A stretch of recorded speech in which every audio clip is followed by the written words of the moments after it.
everybody, welcome back to the channel. I have a new CyclenBatt Mini battery for you today.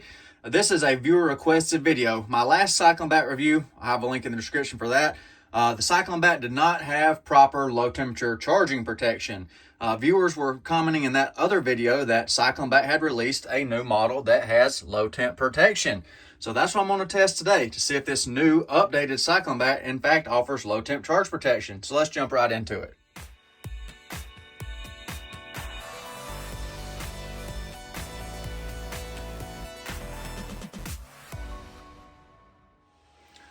So thanks to the viewer who informed me about CyclenBatt's new low temp protected Mini.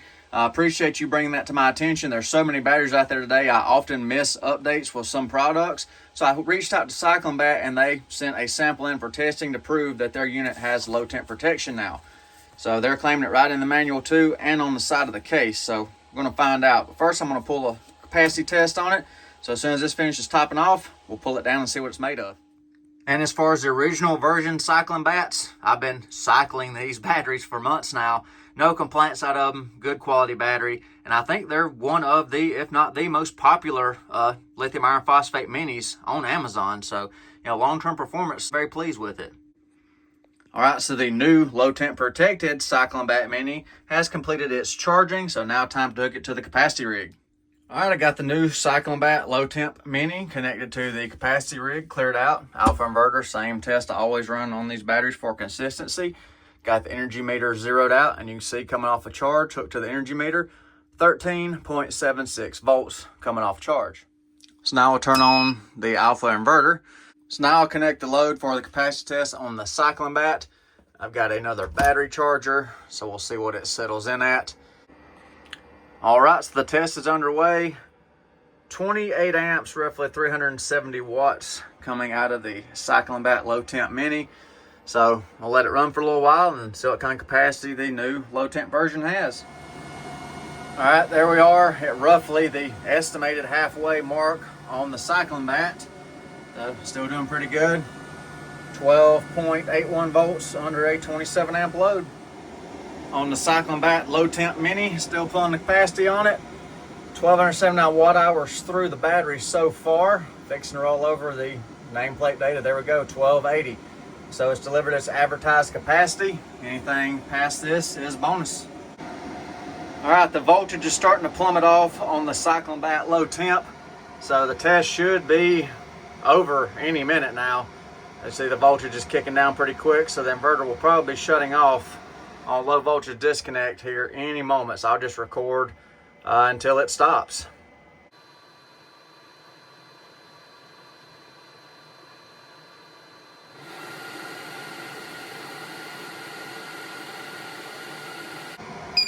All right, the inverter just shut off on low voltage disconnect. So the CyclenBatt Low Temperature Mini delivered 1318 watt hours. I'm about to look back through the other CyclenBatt video from the first CyclenBatt, but I think that's exactly the same capacity that the original CyclenBatt delivered. If that's the case, I'll include a clip right here.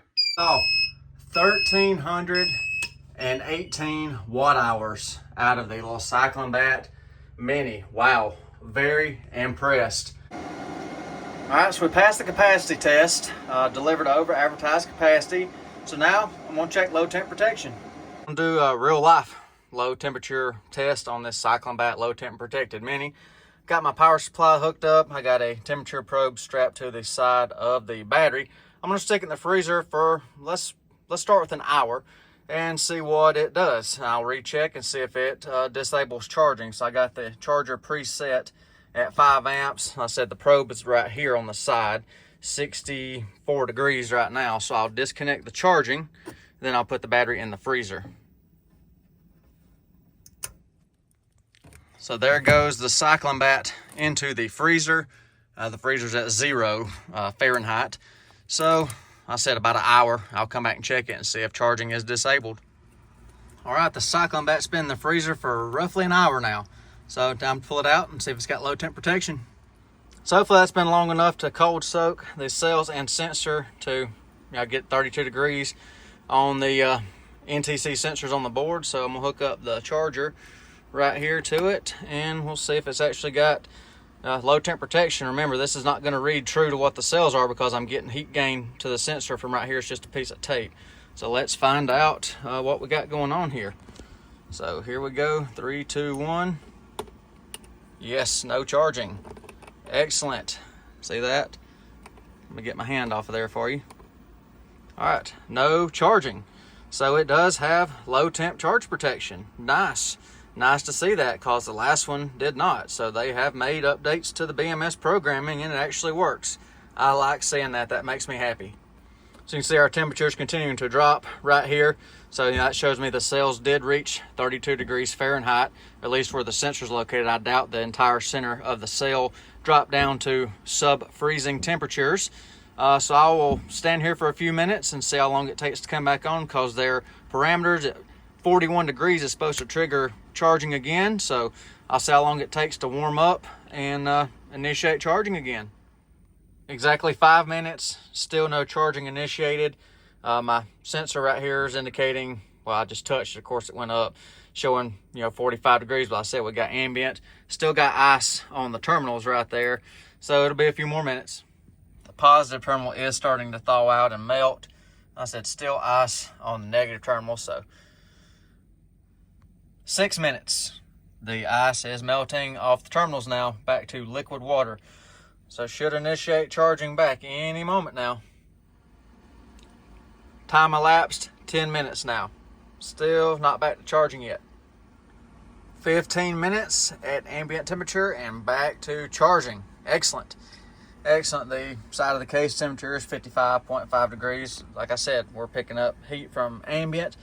So there you have it. It actually has functioning low temperature protection as advertised. Excellent. And when you purchase a CyclenBatt Mini, what do you get? Well, you get your nice user manual that shows you all your details about your battery. You get 2 sets of terminal bolts, different lengths depending on whatever needs you may have. The battery has convenient carry handles for transportation, whatever you want to do with it. It weighs just a smidge over 20 pounds, so pretty lightweight. And it is a true form factor mini. Very, very compact package right there. Another thing I like about the CyclenBatt Mini is look at all the different mounting position options that you have for this battery. You just can't put the terminals down or at an angle, but any other position, even upside down, is acceptable. So if you're working in a location without a lot of room, that gives you some more options to stack your batteries in to fit more capacity in a small space. So at time of filming, this battery is sub $160. I'm not going to give you an exact price because the prices are fluctuating a lot these days on lithium iron phosphate batteries. So I'll provide a link in the video description if you want to look into this CyclenBatt battery some more. I've had good performance out of the original version. I don't see this one being any different. It delivered the exact same capacity as the first CyclenBatt that I worked with. And it actually has low temp protection as advertised, which the original one was missing. So yes, I like the new CyclenBatt with low temp protection. So hope y'all enjoyed today's video. Any questions, put in the comment section. Y'all take care and be safe. Appreciate you. Extra special thanks to CyclenBatt for providing a sample to prove that you in fact have your low temp protection. So keep up the good work, CyclenBatt.